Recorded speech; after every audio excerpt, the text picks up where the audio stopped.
What's up, Road Breakers? No Policies here, and today I am here with our Week 3 weekly recap for the CSL, and I'm here with Drew,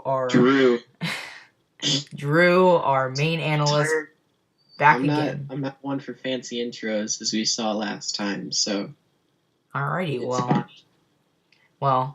I think your never intro doing that. Well, I thought it was a pretty stellar intro, but either way. Oh yeah. Yeah. Week 2 was a cool week. It was interesting because it was national matches, which is pretty cool. Yes, it is. If you don't know what national matches are, and for some reason you're watching this and you're not in the CSL, it's when you play people from different conferences. So it could give you a leg up in your conference if you win and other people lose, or it could make you get a leg down in your conference if you lose and a lot of other people win, which kind of happened this week, and you'll see. So, yeah, let's get on to it. Yeah, a lot of upsets this week, and I don't know if the first match is a big upset, very big upset. So, our predictors, a lot of them got a lot of predictions wrong this week, and that's why I say there's a lot of upsets, and this was one of the matches where it was pretty uneven when it came to predictions, but then I think one person locked a game, which was Ward, and I think the only person who voted for Ewok was Dan. So that's pretty good.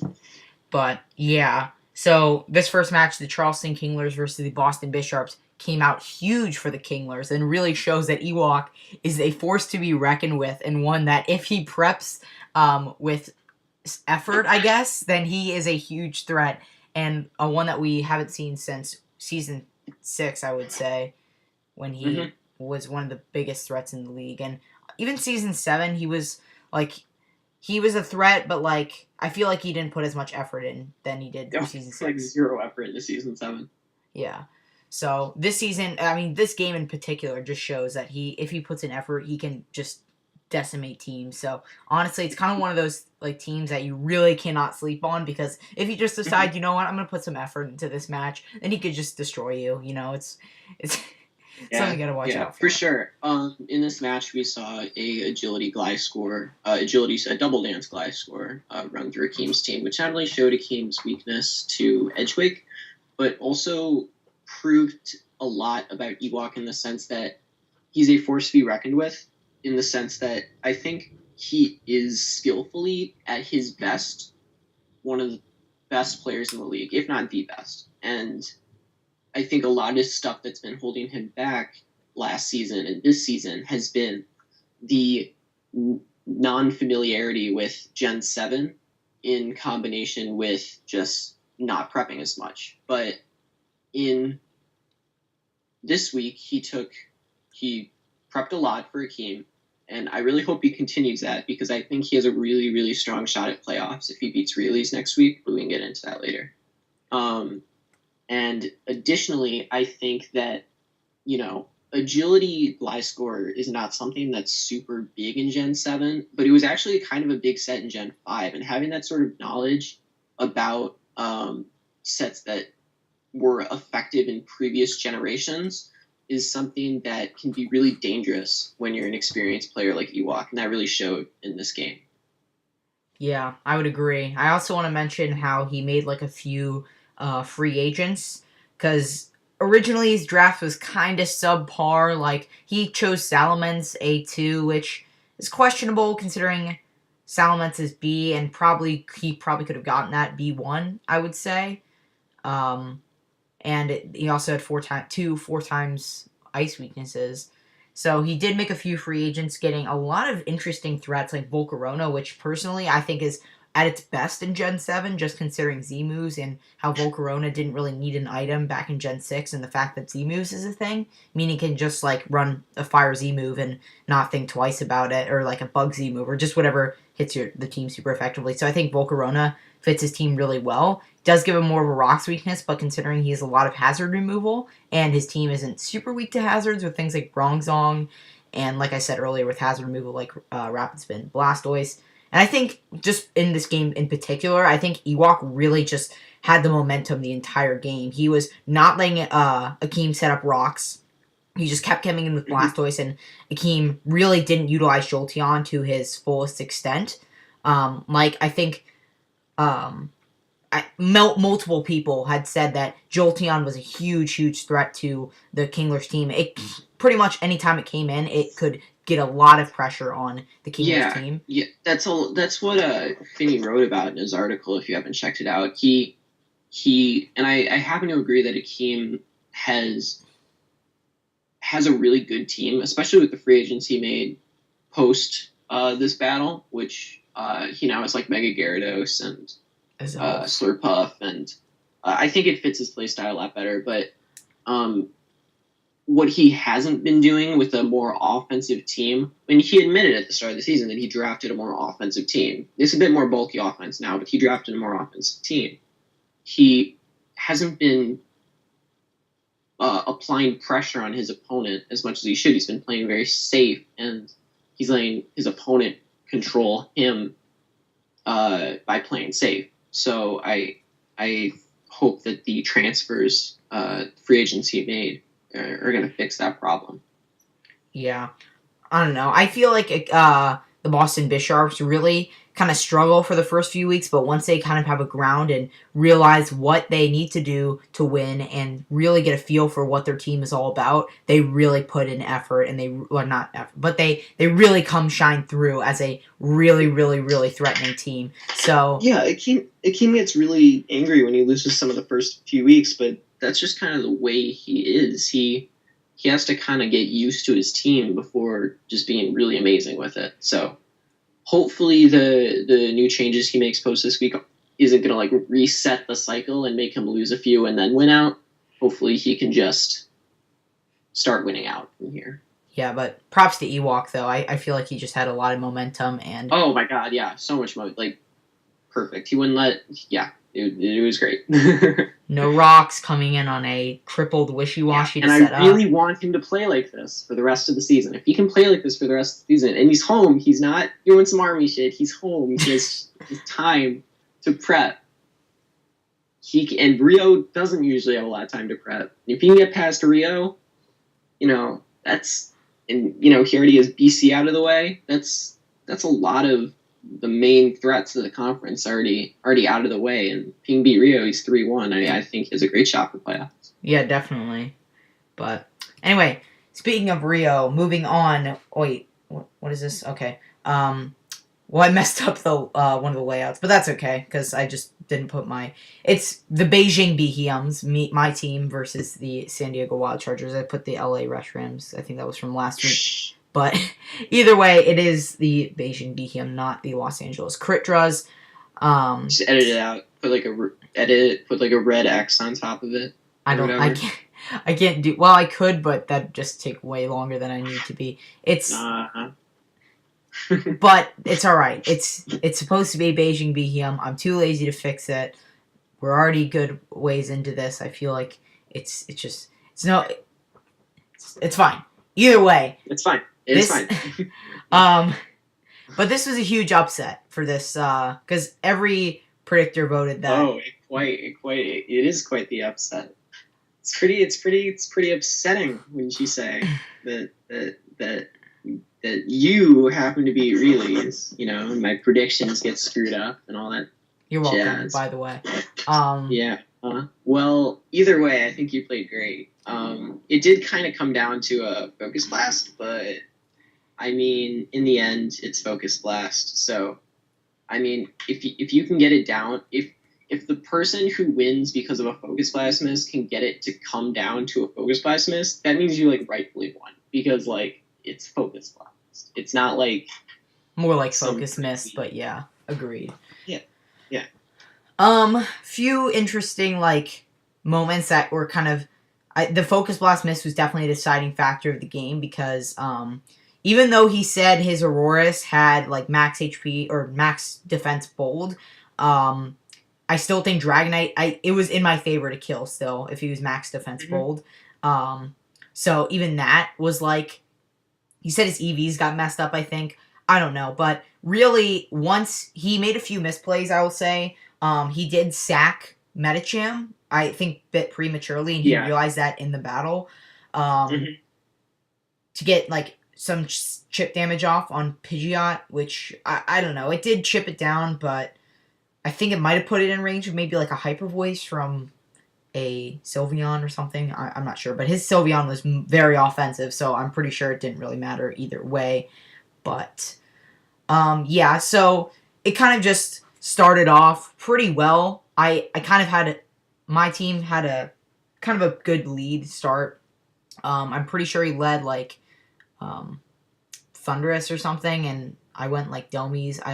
I don't know, but either way, it was kind of just a back and forth of like momentum, and then it kind of got a little bit scary because he did end up freezing my Domies with Manaphy. Yeah. Personally, I don't know if it. Oh, you can Oh, say it. I was gonna say I don't think it mattered because he was Rindo Berry. Yeah, but That. I'm actually pretty sure that Power Up still killed through the Rindo Berry after the anchor shot damage. I'm not positive on that. I'd be surprised, yeah, but Yeah, it was max attack, so I don't know. Domies just destroys everything. Whatever. This isn't time for. Wait, I'm gonna do the calc right. I'm gonna do the calc. In all honesty, yeah, do the calc right now. I know he's max HP, max HP, max special attack. Oh, max HP. So then it was most likely wouldn't kill at that point. Yeah. But either way, I think you made a couple. Yeah, I do think he's not in game, but I think in team building more or less. I was shocked that you didn't have Earthquake on Dragonite. I think that would have been a much better bring. For you. Yeah. I felt like I was just like because ultimately the game did come down to a roll, and if you had Earthquake, it would have been a lot easier. Safer, and you just saw him get Auroras, so you knew that it was coming. Yeah. The thing was, Fortress was just a really annoying Pokemon to deal with, and just having because like it pretty much like hard walled Dragonite if I didn't bring Fire Punch, because even with Earthquake, like +1, it still didn't like 2-hit KO, and I had to bring E-Speed for all of his Scarf Mons that I knew he would bring, and then I didn't want to bring Dragon coverage just because he had like Sylveon, like I said, Fortress earlier just didn't really work out. So I don't know. I just think weakening Fortress and then having Supersonic Sky Strike at +1 would have been probably sufficient. But yeah, most either likely. way, it was pretty well played on both sides in the end. So I think in the end, despite all the little factors of like this could have made Rio 1 and this could have made Rio 1, I mean, it was a more likely shot that it would have made you win. So honestly, in the end, not really a big deal. I'm just happy that I got a 1-0 because last season he 1-0'd me. So it's like kind of like reverse. I think your matches are pretty good. I don't know. I didn't even really like over prep this week. I feel like my play style is I just gotta I've realized that if I prep like about a day or so, like before or during the day of the match, then I really kind of like know what each like individual mon is meant to do. Because if I do it too early, then I'll start to forget what like why I EV'd certain mons that way. Because I just get too bored and annoyed with like all the notes that I would normally like taking notes on what each like EVs and all that stuff. Because I don't know, that just kind of bores me. But I don't know. I feel like because my memory's horrible, so if I just do that, maybe that'll. But I don't know. I feel like both sides had decent prep. Like I think Steel Silvally put in a lot more work than I thought it would. Like I think I just brought it to like 1v1 like things like Kyurem and Sylveon a lot better. But it put in a lot more work. It would have been better if I'd brought like a mon that could take on Metacham a lot better, because I feel like that was one of my flaws in team building, is that once Domies went down, Metacham just kind of went wild on my team. But yeah. Other than that, I feel like Scarf Metacham would have been kind of cool, but, you know, then it would have lost some offensive presence. But either way, we've gone on this battle for too long, so let's move on. Yeah. Let's anyway, Vancouver Golducks versus the Zion Zards. This was a pretty clean match. Sorry, I don't know if you're gonna say something. No, I was just like, yeah, it was just kind of a match It was pretty clean. I think Cherry played phenomenally, but I don't think that meant Jatoon played badly. I think both sides played really well. Just Cherry played a little bit better, and that's sometimes how a straightforward match. Actually, that's always how a straightforward match just goes down. Um, I do think that Cherry probably had a lot of matchup, considering it was clear from turn one, like Charizard led, and suddenly something had to die immediately. So, and Jatoon chose that to be Donphan. That's fine. And then Charizard came in another time, and Jatoon had sacked Nagirna. So, in the end, Charizard did kind of have matchup there. I also liked the offensive Hitmontop because I don't think it's something that people think of a lot in terms of Hitmontop. They usually think like Assault Vest or Leftovers, intimidate, like an intimidate, like Leftovers or Assault Vest rapid spin set. But Cherry went Technician, Fake Out, Mach Punch, Close Combat, and Earthquake, I think it was, and it did a big chunk of damage to a lot of Jatoon's team. So I thought that was a great bring and end up getting like 3 kills. So surprising too, because I think like Deblade is a really good check to Hitmontop. So it's like, wow. I mean, yeah. So it's just kind of interesting how much work it put in, despite having things like Deblade and things like. Well, I think one of Cherry's best plays in the game was when he predicted the Deblade to come in on Hitmontop. And he ended up earthquaking like Hydreigon. And Jatoon went to Deblade and it did half. So, it was a good play on his part. I think Jatoon was kind of under prep for Cofagrigus, but I don't know if that's just. I think that's more of just a product of his team in which it doesn't really have a great way to deal with Cofagrigus. Yeah. I think ultimately Jatoon brought in Xurkitree at the right time to attempt a sweep, but ultimately Cherry revealed Mach Punch, so it was kind of inevitable. Yeah. I will say it's kind of like the opposite of last week, in which they both played like pretty well, like both players with Jatoon's match. Both players played well. I just think the one player that won just had a little bit of the upper hand and was. I mean, it's not the same because last week. Yeah, both in skill and in team matchup, and that's just that. Honestly, that's pretty good. No, it was a clean match. There was like no hacks. It was pretty good. Yeah, so not really much to say about a straightforward match. It's pretty self-explanatory, but anyway. Next up is a match I think you might want to gush about a little bit because you seemed pretty excited about it in the PRs. It's the Chicago Bouffalons versus the Memphis Mamoswines. Well, I was the only person in the predictions to predict Todd to win, and he won, so that's pretty cool. And now I'm first place in predictions, which is also pretty cool, thanks to this game. Yes, thank you. I just kind of knew Todd had it from matchup based on Heracross just being able to dismantle cores like Gudra and Almamola. And that's what Heracross does. Throw back to Season 5 Finals, where Akeem had a really, really unbreakable core of like Mega Aggron and Almamola and Cresselia. And Rio with Mega Heracross just could like one-shot all of them.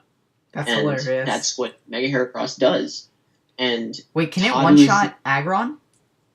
Because it does filter. I'm not even sure, but it probably does a heck of a lot of damage. Either way, off topic. It's with a little bit. Like I'm saying, Aggron doesn't have recovery or anything, so yeah, true. Either way,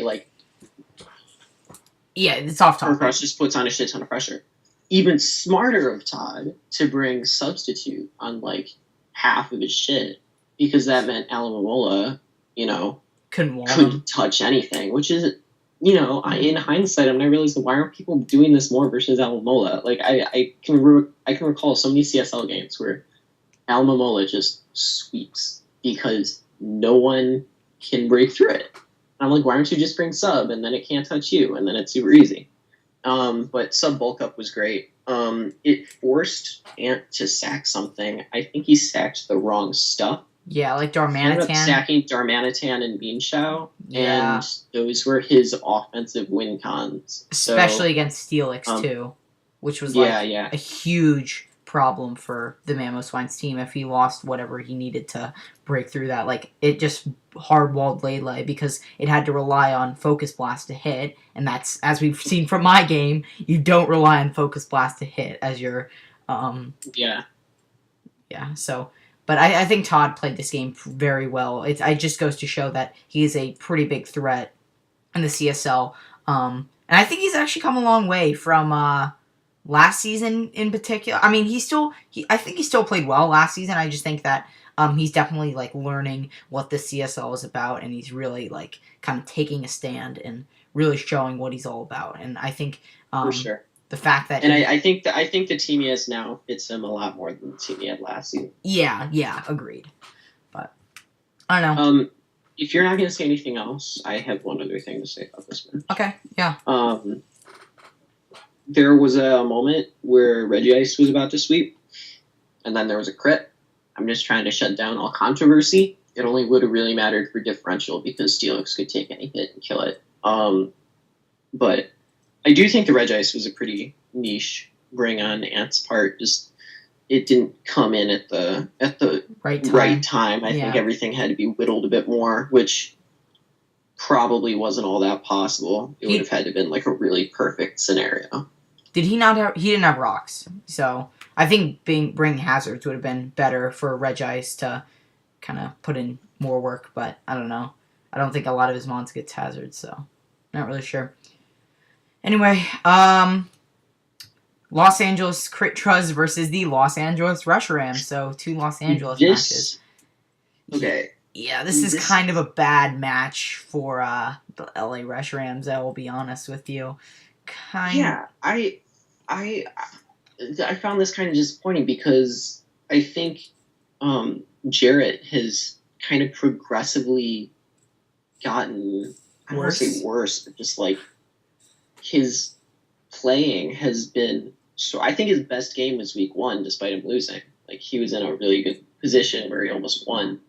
But I think he's progressively, kind of started to either underestimate his opponents or just like under prep in general. I don't know what the like main cause behind it is, but he's being very reckless in the sense that his team building hasn't been all that great. Like the rest talk Gyarados was a great bring on his part week 1, but I'm not seeing any sets that resemble that level of creativity and insight on matchup in these few weeks. And I don't know whether he just didn't see Rock Polish Landorus coming or whatever, but he didn't have any answers for it, and he might have been able to take a hit with Zygarde or whatever,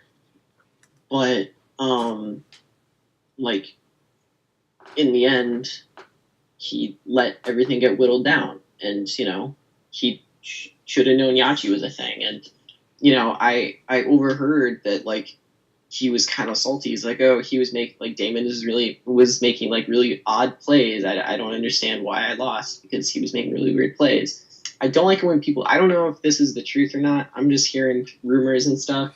But like I heard that was sort of the mentality from him at the end of the game, and I also think that's been the mentality for him for all of his losses.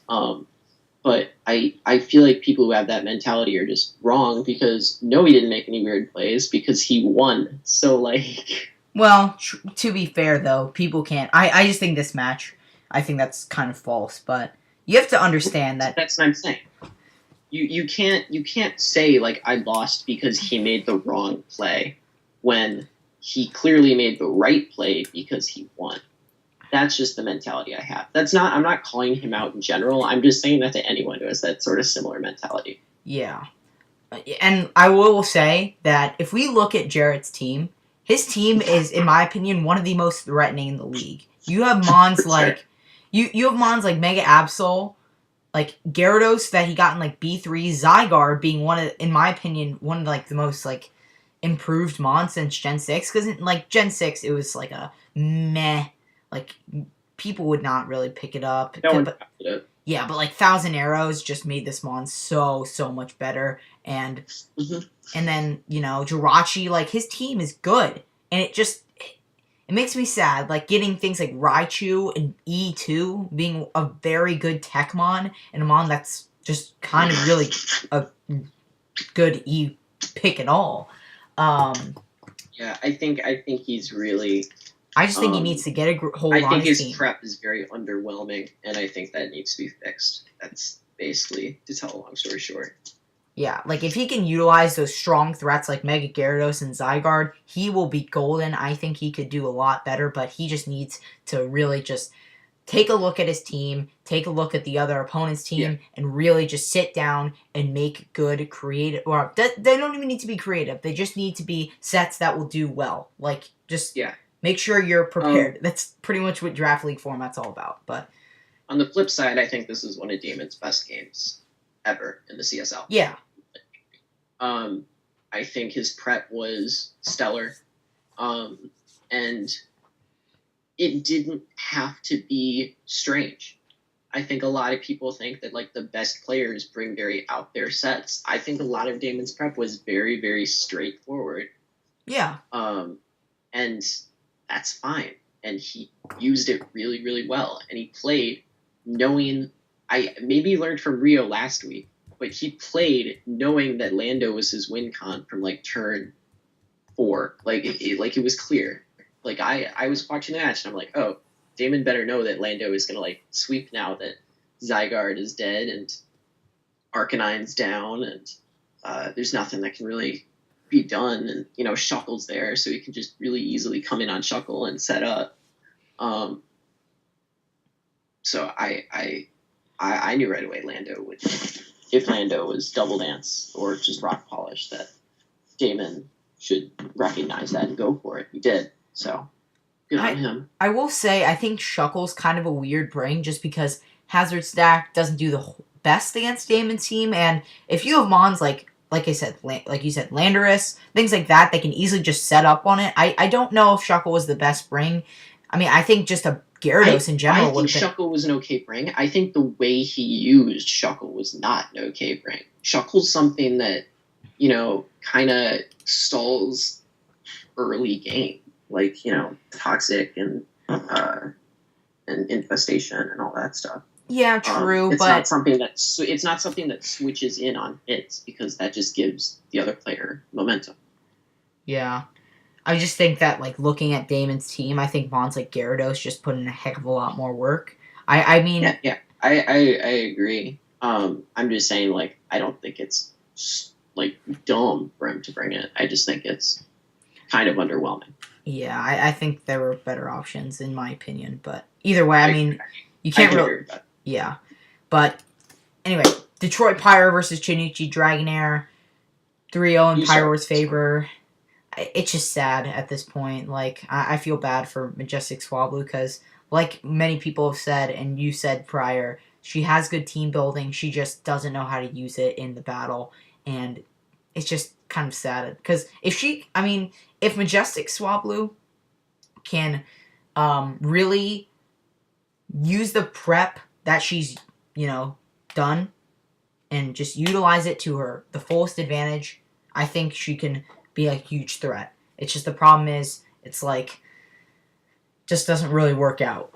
But I mean the Pyros team is pretty good. I disagree with you a lot.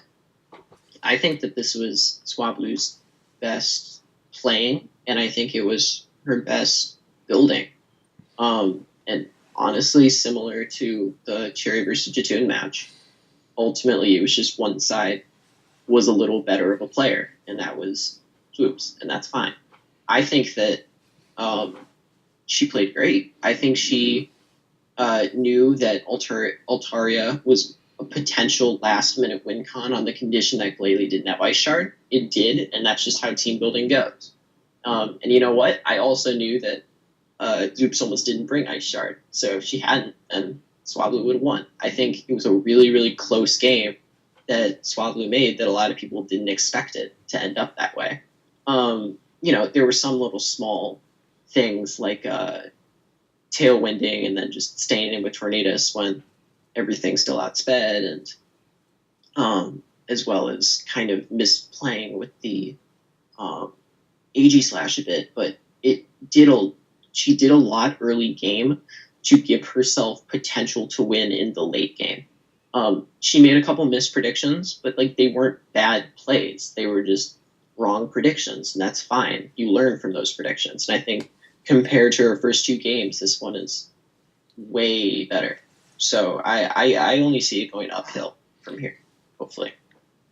Yeah, I mean, I didn't mention, I do agree with you that this is definitely the best game we've seen for this season. I'm just saying, I don't know. I know. I just think the characterization of saying, oh, it's so sad that she just keeps, playing poor games is kind of false, because I think she actually played a pretty great game this game. Just got outplayed a little bit, but didn't make any super bad game costing plays like last week where she sent in Mario and just sacked it off. Yeah. I mean, it's really, I just want to see Swablu win. That would be, cause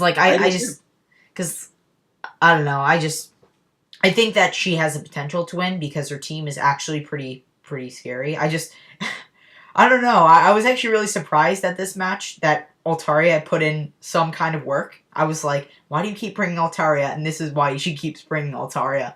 And because I don't know. It's just one of those things that's you just don't really think that the I just think she just kept bringing it because it's her mascot. But apparently it puts in work. So I don't know. I don't think this game was played badly. I just feel bad because I don't want Swablu going 0-12 again. I want Swablu to win, and it's just the minute she wins, I will be celebrating because it's that's it's kind of for sure. Yeah, it's kind of the underdog that you want to just. I just want to see Swablu succeed because it's I don't think if she plays like she played this week, then I think she'll get for sure. Yeah. Where am I? Wait, where I don't even know where. There we go. Anyway, next up we have the BC Bastiodons versus the Miami Heat. Kind of a controversial match. I don't think it was a controversial match. I think it was blown out of proportion controversially, but yeah, go ahead. Just controversial in the sense that the coach of the BC Bastiodons, King BC, had a little bit of internet problems, costing him a few. It was just that they couldn't hit cancel, I think. Yeah, I mean, but I guess if you make a mistake like that after knowing that's the case, then I don't know how controversial that is. Yeah, I just honestly, that's why in league format, or at least in Showdown, you just gotta, just like Wi-Fi, you just gotta make sure that you know what you're gonna do before you do it, and then make sure that you click the right move. If you misclick, that's kind of not really your opponent's fault. That's kind of I still I don't know. I don't feel really bad. I just said it's kind of just unfortunate, I guess, that had to happen. But I think honestly, BC, he didn't play horribly. I just think that he kind of just was under prepped for the. I mean, I can't even really say under prepped because it was just kind of unique sets. I really think Inversify had some really cool prep this week, and I'm glad to see him that he's definitely a comeback from the terrible play the week prior. So Dragon Dance was dope. I think I looked at the matchup before the game happened, and I was like, if there's any week that he brings Dragon Dance Megazard Y, better be this one. I love Dragon Dance Megazard Y. I mean, it put in a ton of work too. I mean, I climbed the ladder with it, so oh my god, it has a special place in my heart. Oh my gosh. So I was a big fan. Drew, stop. But yeah, it was really just. I mean, BC had a pretty good early game, getting rid of Drudigon so that it just couldn't really sponge hits from things. He, I will say, he kind of made a little bit of misplay. I can't say misplay just because he was kind of the only, I want to say not only play, but it was one of the only ways you could stop a Nasty Plot Mew is sacking his Houndoom early. I don't know if he really should have put himself in that situation, but then again, Nasty Plot Mew isn't the most common. But I don't know. I just think Mega Houndoom just put on so much offensive pressure on the Heat Morse team, and I think if he had been able to preserve that, I think that the game could have gone a lot differently. Just this. Yeah, I said this in power rankings, but once you're a super, the next level to being good is to not only build a team for yourself, but to paint a picture in your head of what your opponent's team may potentially look like. Like, I looked at the matchup and I was like, Dragon Dance Zard would look well here, and it was kind of obvious to me. And maybe it would take a lot more experience or something. In-depth thinking about things so out of the box like that. But that's the next level to thinking outside of the box. Yeah. I will say this isn't misprep at all because it didn't have anything to do with the match, but I think a Scarf Lycanroc would have been better than Life Orb. I just think that's just a little comment because at the end I noticed it was Life Orb and I was like, honestly, a Scarf because because you look at BC's team. This is no what would you need Scarf for? Just potential a shields down Minior, timid. A Cell Rock. Yeah, true. But at the same time, I don't know if that would really kill. If it's Life Orb, it would kill. If it was shields down. True. I don't know. I thought Life Orb was great. They ended up replaying the match, I think, and Life Orb Lycanroc actually was super useful. But yeah, Lycanroc was pretty much a guaranteed. I mean, he had Hariyama, but I don't know. Lycanroc was definitely a good break. I don't know. I think Inversify definitely had this game.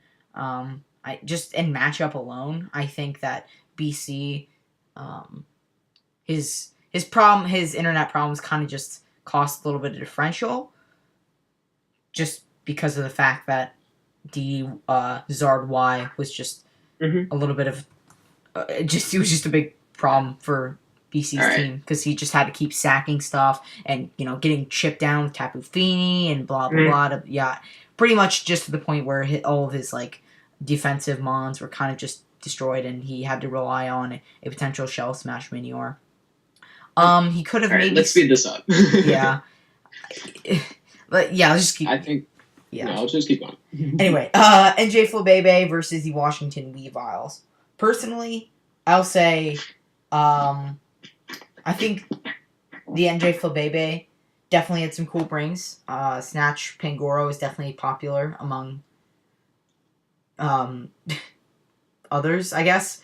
It's kind of cool because it was there for SD Mega Mawile, I think. I'm pretty sure. Because, why would you stay in with Pangoro on a SD when there's a play rough coming? So, I don't know. I think that was cool. Yeah, I think Trick Room was brilliant on Dub's part, and Neff is dumb not to expect it from anyone else anymore. I think that's something he's going to have to really look out for. Yeah, because Washington Weavile's team is, pretty slow. I'd say if Pangoro didn't have Snatch, that Dub would have won. Because it would have gotten the plus attack boost and would have done enough damage to Neff's team to sense for everything else could have cleaned. Yeah, I would agree. Yeah, there were a few misplays like Scarf Manectric not just going for a Volt Switch on, I believe. Yeah, and I thought that was weird on Neff's part too, not to fear that. Yeah, but that was a bizarre series of events. I definitely think Dub should have stayed in there, because, I mean, if I don't think he loses anything from potentially giving Manectric Lightning Rod when he has a Blissey. Yeah, because Blissey just completely walls Manectric, even if it's running physical stuff for some reason. But I don't know. There was just a few misplays, but overall, pretty solid on both sides. Just Pretty solid. yeah, NJ Flabebe just had better prep and just made the better plays. So I don't know. I agree. But anyway, next up we have the Calgary Hydro Cannons versus the San Antonio Espers. Again, a match that was controversial in quotation marks. How is it controversial? I don't know. I didn't hear about controversy. It wasn't controversial. It was just the coach of the San Antonio Espers getting salty for really no reason, because that was just like you said it in your power rankings, is that the Espers. Oh, how he was like about playing early. Yeah, that's on you, buddy. Sorry. Yeah, I mean, honestly, just like you can't really blame. You just gotta. Playing early is playing early. I mean, either way. Huge misplay turn 1 by the Espers by not expecting a Zoroark to lead and staying in with a Delphox. I think it was good on Abda's part. I mean, that's pretty much why he did it. Leading Celesteela on a potential, like... I just don't know why the Espers... I mean, maybe he thought it was like, well, maybe it isn't a Zoroark, but if I switch... But, like, you can't make that kind of a risky play turn 1. Like, that's just not what you do. Like, turn 1, I mean, you can, but that's going to really put you behind if you make the wrong play. So, I think a better play would have just gone a bit, like, go Suicune or something like that. Potentially scout for any moves from his Zoroark that a Celesteela wouldn't get, or just a move that Celesteela wouldn't get to tell if it's Zoroark or not. That's why I love Zoroark. It's just one of those mons you really have to watch out for, and think a mon that people just seem to forget a lot. But yeah, pretty much huge thing turn 1, or just huge. I wouldn't say misplay, but I mean it was a misplay. Just not looking out for. And then the other element of the match, I'd say, is just Conkeldurr ran through after that. Yeah. It's just passing subs and with Decidueye into Conkeldurr just put Colin so far behind, he just couldn't do anything. Yeah, I mean, there really wasn't much he could do. There honestly wasn't, and that's kind of the entire match. Just Conkeldurr coming in, just dealing a huge chunk of damage, something trying to come in to maybe, like, deal damage, just switching out, all that stuff. It was just kind of a... Yeah. Anyway, You know what would have been cool here? Freaking Crocoon. Colin needs to start bringing Crocoon. I think I brought that once last season, and it got. What is it with people? Okay, this is what I'm saying. Like, remember I was saying with Damon, like, he brought real sets and there was no problem with it. That's what people need to start doing with Suicune. Suicune's best set is Crocoon, and no one brings Crocoon. I don't get it. I will say from last season experience is that Crocoon, it just people like. I feel like people would prep for it, like. I don't know. Not if no one brings it. Like, that's the thing. But then it's going to be ironic, because then he's going to start bringing Crocoon, and then everyone's going to start prepping for Crocoon, and then he's going to stop bringing Crocoon. I'm not saying bring it every time. I'm just saying, like, if it works against a team, yeah. Where it just works, and no one does anything about it. Like I said, I brought it once, and it didn't do... and then I got 5-0'd because I got crit with Grass Knot, but I was kind of asking for it either way. Moving on. Final match is going to be the Western Wailords versus the Tampa Tyranitar. I don't know. Under prep for stock. I mean, like I said, I think personally, knowing James personally, I just think that I think he's pretty good in game. I think he makes the correct plays, and honestly, I just think that I think it's like I think it's building. I think it's just team building. Yeah, there's a lot of different players in this league. We got people like Akeem who play have a pretty good prep, and then just play safely. And then you have people like Swablu who have really good prep, and then can't always fully utilize it. And it's just Western Wailords have just kind of under prep for big threats, but they play the game fine. So I think honestly, even though the match next week just happened, I think that the Western Wailords if they can really just sit down and kind of look over every mon, kind of see which mons do well against teams or like against his And like team. I said, predict what would Yeah, be a like you said with against BC, kind of the next level playing and looking at which mons do well against your team and what kind of things that you think your opponent will bring, just sets, things like that.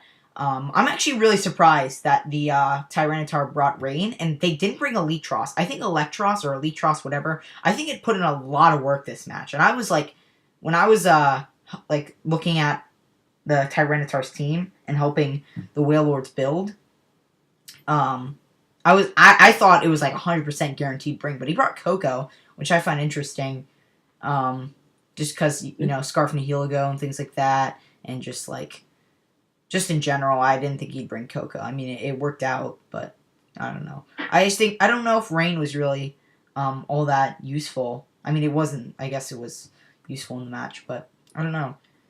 I saw it like things like Electros. I think Mamoswine put in a heck of a lot of work against the Whale Lords team, but overall, I think just undercut for Sock really just kind of gave the Tyranitar the match, because really it could just be brought in. I don't know if I mean, I guess scouting for Scarf in the end game was good, because then Sock didn't die and then potentially lose the match, but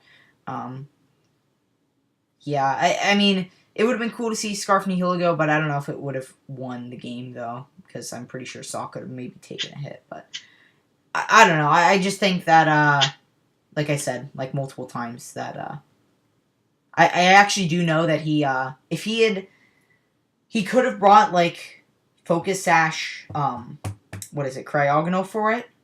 I mean, I don't know how much he could do back, but I do know he was running Babiri Berry for Scizor to actually, because it would allow him to live a Bullet Punch and then get rid of rocks, because with it would break the Sash with rocks, and then he could live a Bullet Punch after Babiri Berry and then get rid of rocks or something like that. I think that's why he brought Babiri Berry over Sash. So, I don't know. Anyway, moving on to the rankings.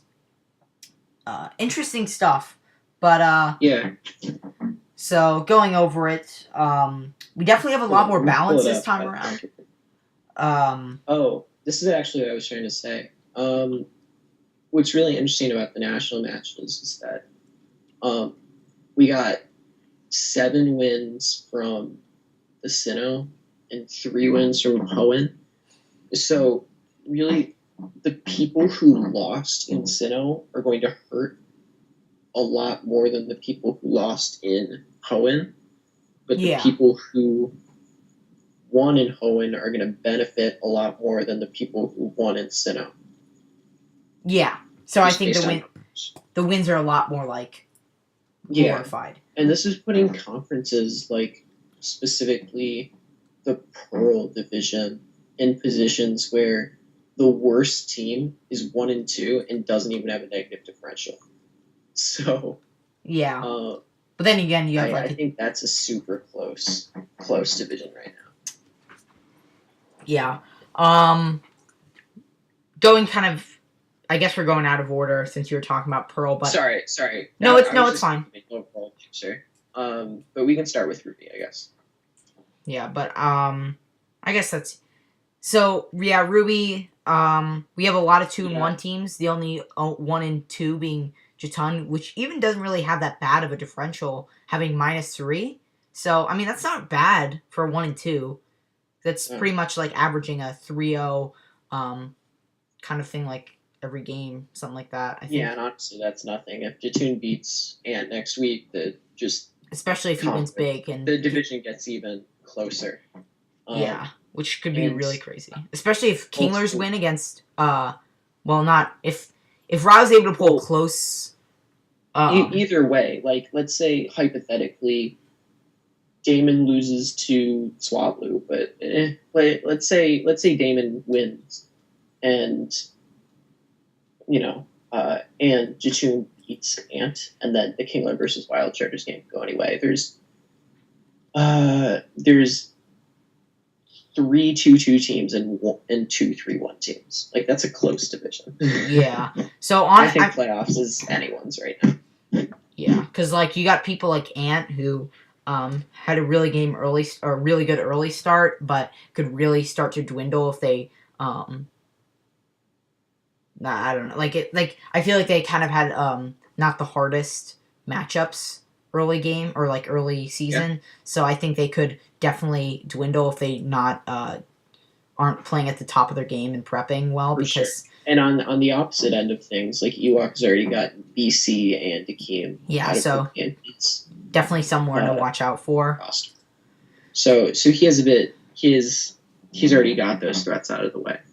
So I can see really it going to anyone. Yeah, and then you got like Los Angeles Critras, who is like kind of like a wild card at this point. Like they could really go either way. Like they've faced people like Ryo, so they definitely have some. Yeah, if I had to make a prediction at this point, I'd say the I'd say the competition for playoffs is between Rio, Damon, and Ewok. And even Jatun could be thrown in there if he starts winning like a few games. Well, either the other two could be thrown in there as well. Yeah, I'm just saying. Yeah, I'm pulling hypotheticals based on how I've seen people play. Yeah, so, well, but like looking at the other Hoenn division, Sapphire, it honestly, I think BC really has to watch out though because Abda could really just come creeping up on him and just take that like number one if he's not careful. I know, spoilers, Abda is now 2-2 plus 3. Yeah, so I don't know, man. If BC, well, I mean, this just shows you how much 1 week can do because, last week we saw BC. We looked at it and we were like, oh, BC has a phenomenal lead over everyone. But all it takes, and this is why next week's so important for BC because he plays Dub. If divisional too, yeah. BC, so if Dub beats BC, then it's a tie 2-2 for between 3 people, between Abda, Dub, and BC. Yeah. So just generally, BC didn't really have a phenomenal lead to start with because it can just take 1 week. Now this one game depends on, the status of the division depends on the Weaviles versus Bastion's game. Yeah. Unfortunately, Swablu and the Westerville Whalelords are unfortunately 0-3 at this point. Unless they can pull out like a huge win streak at the for the rest of the season, I don't think they will be able to catch up to the other three. I think now it's a question of placing for losers bracket. Yeah. And I'm not saying like give up on playoffs or anything. Yeah, no, because like anyone can make playoffs. It's only week 4. But they're at a disadvantage, I should say, but it's not far from impossible. Because I think people made playoffs last season on 6-6, or so it's like Ant made playoffs on 5-7, so it just goes to show. It's possible. So, but they definitely have to step up their game if they really want to be able to compete with people like Abda and BC. But moving on to Diamond, I think it's really interesting because Cherry. I think it's super unexpected. Yeah, because first off, we have Cherry being the only 3-0 team, which happened last season for me. So hopefully that she'll be able to keep that 3-0. But then again, I'm going up against her, so I can't really say hopefully because I want to win. But I also kind of want to see that her go undefeated, I guess, because it's Cherry, and Cherry is one of the biggest underdogs in the league. And considering Cherry's also super likable, so because you don't like to see them go pretty far. So it's do I want them to win, or do I want them to lose because I'm kind of behind? But for a second off, Todd being number 2, which we both thought it was going to be Akeem, but it's Todd, and I definitely I think we both thought this early on, is that Todd definitely has a very good shot at making playoffs because looking at the records at this point, me, Jarrett, and Akeem are all 1-2 -6 differential. So we're all tied for third. And that just shows you were like last week, you were like, oh, I'm already super behind. I'm like 0-2 -7, and then now you're tie, a yeah. three-way tie. But yeah, so it really just goes to show, like, I don't think the guaranteed spot for playoffs is really there. I think that it's really kind of like up in the air. Like, it's kind of just like what's the, you know how like they throw up the ball in basketball and like all like the two people on the opposite teams have to like fend for it. That's kind of what's going on with me, Akeem, and Jared I at don't this point. I just kind of just like, like how like the ref will throw up the ball and they'll like have to jump. No, I have no idea. I don't think I've seen a game of basketball in my life. Oh my god. I think whatever. That's off topic, but yeah, it's a metaphor for essentially saying that it's kind of up in the air at this point. At like literally this week decides who kind of will settle on like. Yeah, especially I will say it's weeks 4, 5, and 6 that really show the position of people in terms of playoffs. I think last season it really showed that. I think this season will be the same way. Yeah, and yeah, maybe because we don't know at this point whether Akeem will be 2-4 or 4-2. I think both are equally likely. And you can't really tell at this point. Todd could go 2-4 from here, and Akeem could go 4-2, or you could go 4-2, or whatever. So yeah, or Cherry could go 6-0. It's only a different when it's only a difference of one game. It's really difficult to make predictions in this circumstance. I think it's pretty easy to say that Cherry is a leg up, because I don't think Todd's going to be the hardest person to compete with out of these 4. So if I had to predict anyone out of these 4 to make playoffs, it would obviously be Cherry. Yeah. Another interesting thing is that there's 2 divisional matches this week. One of them being between the Rush Rams and Bisharp. So one of them is being demoted and one of them is being raised up. Either way. So it's like, I don't know. I would say, I instinctively say Akeem would win, but I don't know if Jared can really kind of get a handle on team building and really prepping for Akeem's team, even with his new free agents. I don't know, man. We've seen good things from Jarrett against Cherry, so I don't know. Yeah, for sure. And then there's me against Cherry, too, and even if, I'm still pretty significantly behind Cherry, but you think about it, if I could, like, how unlikely is it? But, it's still in a range of being in the same, If you win, it's back up to grabs. Because if you win that game, the division becomes a lot closer. Yes, a lot closer. Especially if Todd loses too, then this division's getting really serious. It's pretty much like Sapphire, like last season. Like that division was really close, in the beginning at least. Then we have so going back to Pearl, like you said, very close. The NJ Flobebe definitely have the most glaring lead with +7, 2-1. But even then, if they... they play the Pyro next week, and I think the winner of that game is going to... Yeah. I'm going to make a prediction that the winner of that game is going to be the top seed for Pearl. That's what I'm thinking. Because I think those two are the biggest competition for each other. Yeah. And I think that, like, they'll definitely I think both of them will most likely make playoffs. And I think that it's just kind of like a fight for wild card, like for the other 3. I honestly, Solry, like even Solry, Colin, and Inversify, if they played like they've played their best matches, which it's interesting. On the power rankings, I ranked Solry higher than Colin and Inversify. Yeah. So, I think that just makes this even closer. Like, if Solry beats Colin, then the worst in this conference is going to be 2-2, which is like good. So, like honestly, they might all go 2-2. Yeah, I mean, the possibilities there. Let's say if Todd beats, Todd beats 2-2, and then Celery beats Colin. Actually, no, they couldn't all go 2-2 because the Pyro. No, it would come down to it. Like I said, it all comes down to the Pyro versus Flabébé game, and that's gonna be a great game. I can't wait to see that.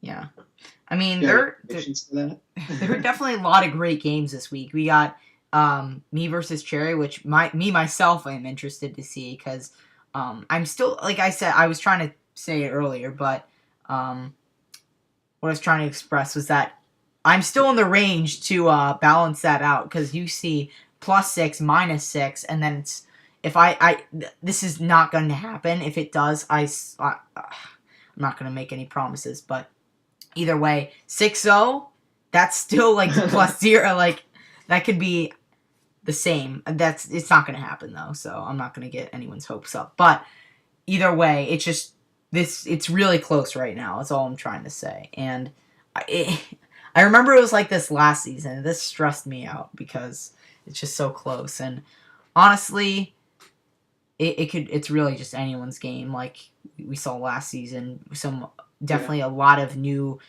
contenders for playoffs emerged. Like, do you have any predictions for this week? Because I think I made the prediction that the winner of the Pyro versus Baby game would be the top seed. But do you have any? And I already predicted that the Pyro would win, but I think it's really up in the air. What do you think? Prediction of like who's gonna win certain matches? Or? Yeah. Do you want me to go down the list, or do you want me to like just the big important ones? I'd say. Okay, so big important Wild Chargers. I'd say the 3 biggest matches this week are the Wild Chargers versus the Kinglers. Okay. The Bastiodons versus the Weaviles. Yeah. And the Pyro versus the Flabébé. Okay, so that they're all really close, and it really just depends if who puts in more effort and who plays the better game, or the combination of the two. If Ewok, I'll say right now, if Ewok puts in as much effort as he did with Akeem, I think he definitely has a huge shot at beating Rylai's, because Rylai's like he's in South America right now. He doesn't have all the time in the world to prep for people in a Showdown Pokemon League. He wants to explore the world. So if the Kinglers decide, you know what, I want to prep for Rylai's, I want to beat them, I think that the Kinglers could win that. But if he goes back to his mentality, say week 2, and just kind of like, well, not mentality, but just kind of like, meh, I'm just going to do like standard sets, just going to bring just expected stuff, not really going to think about it too much, then I think the Rylai's will most likely win. But when it comes to Bastiodons versus the Weaviles, instinctively I say BC will win. But then again, the Weaviles and Dub, honestly, are really hard for me to predict just because Dub is such a weird player. We've seen really good matches from him, like against Swablu week 2, even though I think Swablu made a few misplays that match. I think that Dub really showed that he just played well that match. So honestly, I would say BC will most likely take that match, but honestly, Dub, I would say it's more like a 70-30% chance for Dub versus BC, because I feel like Dub could definitely take that. And honestly, I think NJ Flabébé versus the Pyroar, that's really, really hard to predict. I don't know who won. I don't think they faced last season. Actually, they played the final week of last season. Okay, I don't know who won that. Do you know who won that? I think the Flabébé won. Oh, the Pyroar won. Okay. Honestly, I would say because a lot of people, if they lose to someone I don't think it was any bad blood, because there's it didn't really matter all that much. It might have mattered for securing a spot in a better spot in playoffs, but I don't think I don't know if it will really drive the Flabébé to really over prep so that they'll insured win. So I don't know, but I mean, considering he lost last season, he might really prep hard to beat the Pyro. I mean, it is a very important game, so I don't know. I would say that Zwoops is a phenomenal player, and so is the Flabébé, so it's so hard to predict. I think I would have to agree that whoever wins that will definitely be. I mean, they'll definitely be top seed in their Do you division. have a prediction for that one? Make a decision. I'm very bad at choices, but I'm gonna go with the Detroit Pyro because the Flabebe 6-0'd me week 1, and I don't really want to predict them winning because I'm salty. So Fair enough. Fair enough. And I think I honestly, not having any bias into it, I think the Pyro are definitely. I don't know. Looking at team matchup, I think that the Pyro have a little bit of an advantage. Like the NJ Flabebe have some fast mons. But I think it's Really? kind of like a really offensive team versus more of a bulky offensive team with like a few things like Infernape and things like that spread in there. But honestly, I would say the Pyroar would definitely could definitely pull this out. But you know, it could really go Fair either enough. way. All right. But anyway, this video has gone on too long, so I'm just either way. It's been fun though because this week has been a very interesting week. So. With that being said, we're going to just end it right here. So hopefully you guys enjoyed the video. And I'll see you guys soon, I guess. Bye. Yeah, goodbye.